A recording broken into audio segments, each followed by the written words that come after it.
जय गुरु जी। गुरु जी का शुक्राना। गुरु जी की प्यारी प्यारी संगत का लख लख शुक्राना। संगत जी, कल हमने महाशिव पुराण कथा रुद्र संहिता तृतीय खंड अध्याय 25 श्रवण किया था।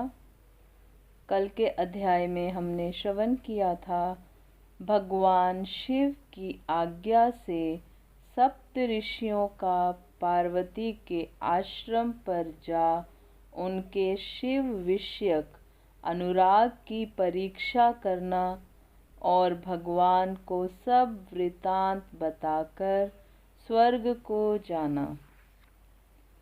संगत जी, आज हम अध्याय 26 श्रवण करेंगे। जय गुरु जी। ओम नमः शिवाय। शिवजी सदा सहाय। ओम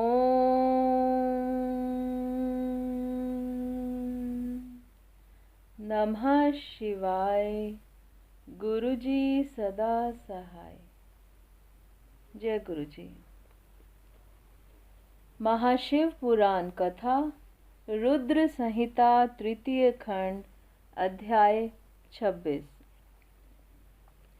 भगवान शंकर का जटिल तपस्वी ब्राह्मण के रूप में पार्वती के आश्रम पर जाना, उनसे सत्कृत हो उनकी तपस्या का कारण पूछना तथा पार्वती जी का अपनी सखी विद्या से सब कुछ कहलाना। ब्रह्मा जी कहते हैं, नारद, सप्त ऋषियों के अपने लोक में चले जाने पर सुंदर लीला करने वाले साक्षात भगवान शंकर ने देवी के तप की परीक्षा लेने का विचार किया। वे मन ही मन पार्वती से बहुत संतुष्ट थे। परीक्षा के ही बहाने पार्वती जी को देखने के लिए जटाधारी तपस्वी का रूप धारण करके भगवान शंभु उनके वन में गए। अपने तेज से प्रकाशमान अत्यंत बूढ़े ब्राह्मण का रूप धारण करके प्रसन्न चित्त हो वे दंड और छत्र लिए वहां से प्रस्थित हुए।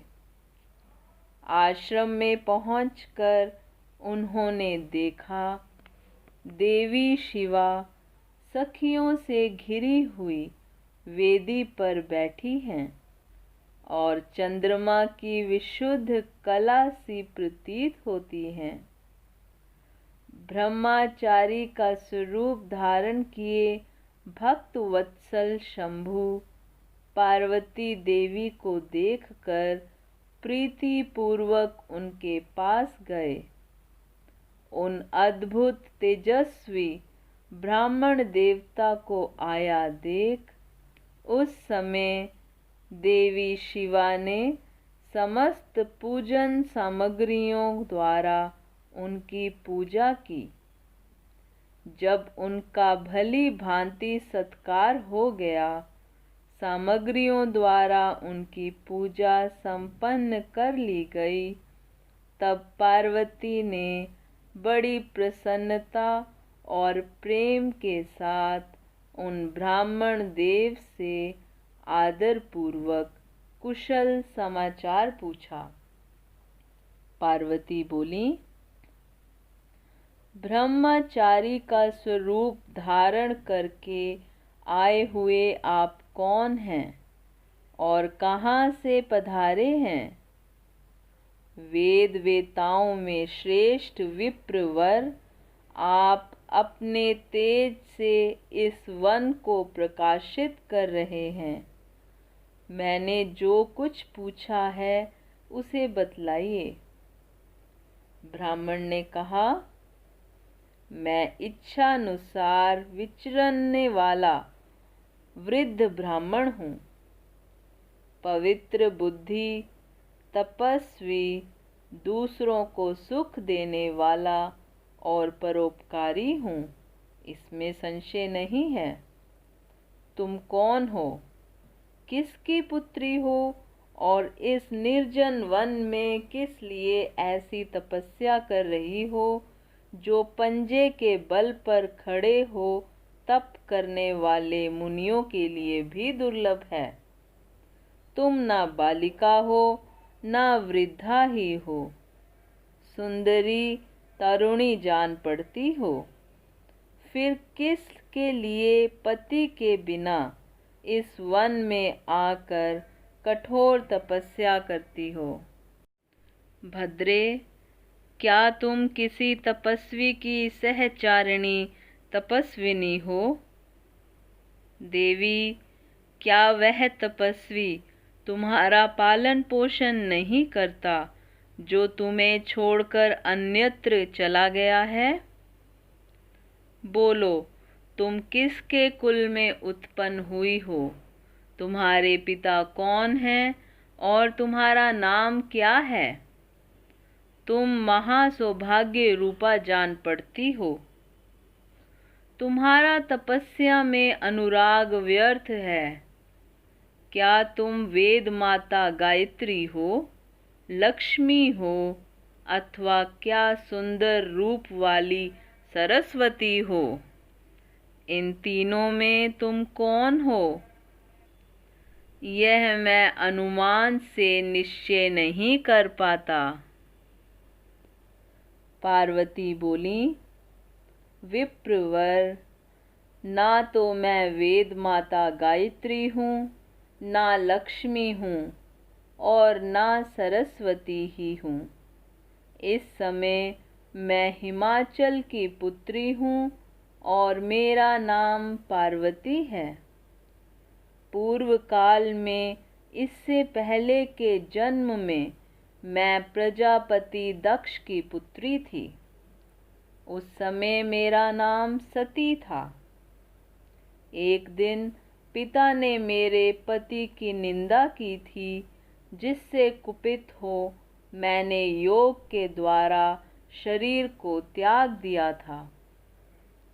इस जन्म में भी भगवान शिव मुझे मिल गए थे, परंतु भाग्यवश काम को भस्म करके वे मुझे भी छोड़कर चले गए।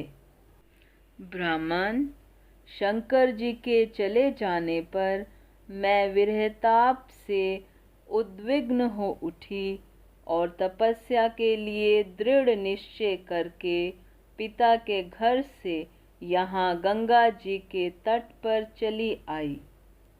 यहाँ दीर्घ काल तक कठोर तपस्या करके भी मैं अपने प्राण वल्लभ को ना पा सकी, इसलिए अग्नि में प्रवेश कर जाना चाहती थी। इतने में ही आपको आया देख मैं क्षण भर के लिए ठहर गई। अब आप जाइए, मैं अग्नि में प्रवेश करूंगी, क्योंकि भगवान शिव ने मुझे स्वीकार नहीं किया। किंतु जहाँ जहाँ मैं जन्म लूंगी, वहाँ वहाँ शिव का ही पति रूप में वरण करूंगी। ब्रह्मा जी कहते हैं, नारद, ऐसा कहकर पार्वती उन ब्राह्मण देवता के सामने अग्नि में समा गईं। यद्यपि ब्राह्मण देव सामने से उन्हें बारंबार ऐसा करने से रोक रहे थे। अग्नि में प्रवेश करती हुई पर्वत राजकुमारी पार्वती की तपस्या के प्रभाव से वह आग उसी क्षण चंदन पंख के समान शीतल हो गई। क्षण भर उस आग के भीतर रहकर जब पार्वती आकाश में ऊपर की ओर उठने लगीं, तब ब्राह्मण रूपधारी शिव ने सहसा हंसते हुए उनसे पुनः पूछा, अहो भद्रे, तुम्हारा तप क्या है यह कुछ भी मेरी समझ में नहीं आया। इधर अग्नि से तुम्हारा शरीर नहीं जला, यह तो तपस्या की सफलता का सूचक है, परंतु अब तक तुम्हें अपना मनोरथ प्राप्त नहीं हुआ। इससे उसकी विफलता प्रकट होती है। अतः देवी, सबको आनंद देने वाले मुझ श्रेष्ठ ब्राह्मण के सामने तुम अपने अभीष्ट मनोरथ को सच सच बताओ। ब्रह्मा जी कहते हैं, नारद, ब्राह्मण के इस प्रकार पूछने पर उत्तम व्रत का पालन करने वाली अंबिका ने अपनी सखी को उत्तर देने के लिए प्रेरित किया। पार्वती से प्रेरित हो उनकी विद्या नामक प्राण प्यारी सखी ने, जो उत्तम व्रत को जानने वाली थी, जटाधारी तपस्वी से कहा। सखी बोली, साधो, तुमसे पार्वती के उत्तम चरित्र का और इनकी तपस्या के समस्त कारणों का वर्णन करती हूँ। आप सुनना चाहते हो तो सुनिए। मेरी सखी गिरिराज हिमाचल की पुत्री हैं। ये पार्वती और काली नाम से विख्यात हैं तथा माता मेनका की कन्या हैं। अब तक किसी ने इनके साथ विवाह नहीं किया है। ये भगवान शिव के सिवा दूसरे किसी को चाहती भी नहीं। उन्हीं के लिए 3000 वर्षों से तपस्या कर रही हैं। भगवान शिव की प्राप्ति के लिए ही मेरी इन सखी ने ऐसा तप प्रारंभ किया है। विप्रवर, इसमें जो कारण है उसे बताती हूँ, सुनिए। ये पर्वत राजकुमारी ब्रह्मा, विष्णु तथा इंद्र आदि देवताओं को भी छोड़कर केवल पिनाक पाणी भगवान शंकर को ही पति रूप में प्राप्त करना चाहती हैं और नारद जी के आदेश से यह कठोर तपस्या कर रही हैं।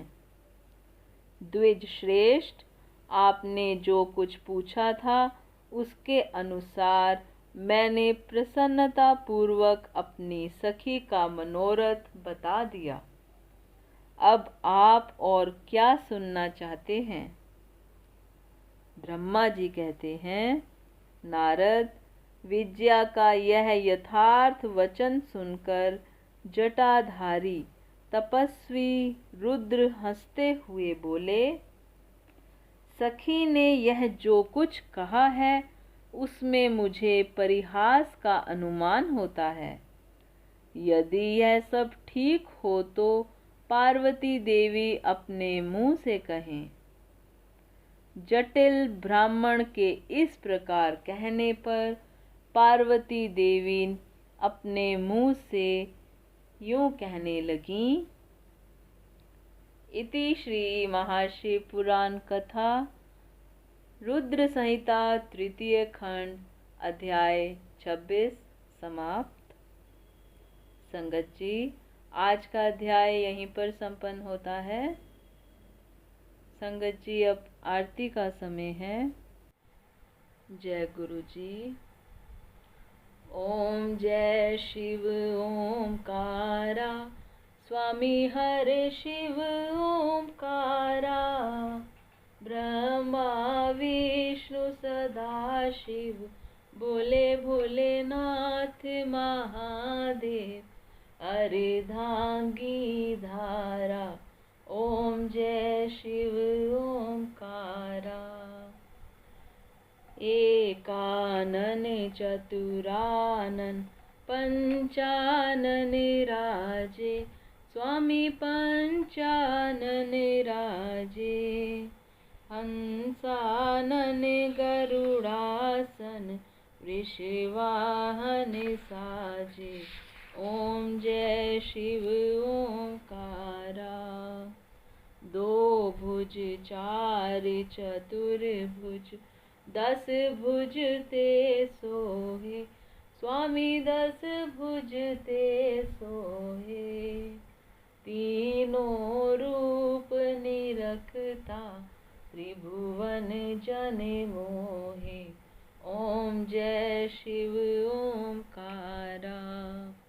अक्षमाला बनमाला, मुंडमाला धारी, स्वामी मुंडमाला धारी। चंदन मृग मद चंदा, भोले शुभकारी। ओम जय शिव ओमकारा। श्वेतांबर पीतांबर, बाघांबर अंगे, स्वामी बाघांबर अंगे। सनकादिक ब्रह्मादिक, भूतादिक संगे।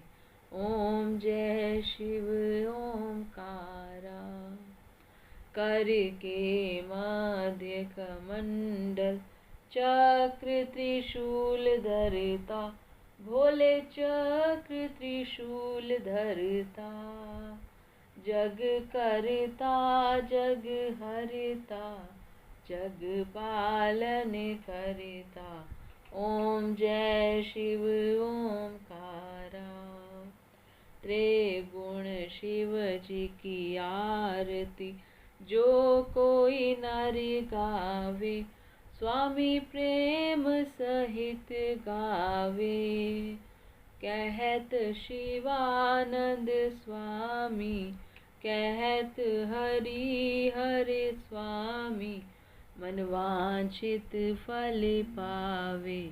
ओम जय शिव ओमकारा। ओम जय शिव ओमकारा, स्वामी हर शिव ओमकारा। भोले पार्वती का प्यारा, ब्रह्मा विष्णु सदा शिव। भोले भोलेनाथ महादेव, अर्धांगी धारा। ओम जय शिव ओमकारा। बोलो शंकर भगवान की जय, भोलेनाथ भंडारी की जय, पार्वती माता की जय। बोलो सद्गुरु महाराज की जय। जय गुरु जी, शुक्राना गुरु जी, शुक्राना संगत जी। जय गुरु जी।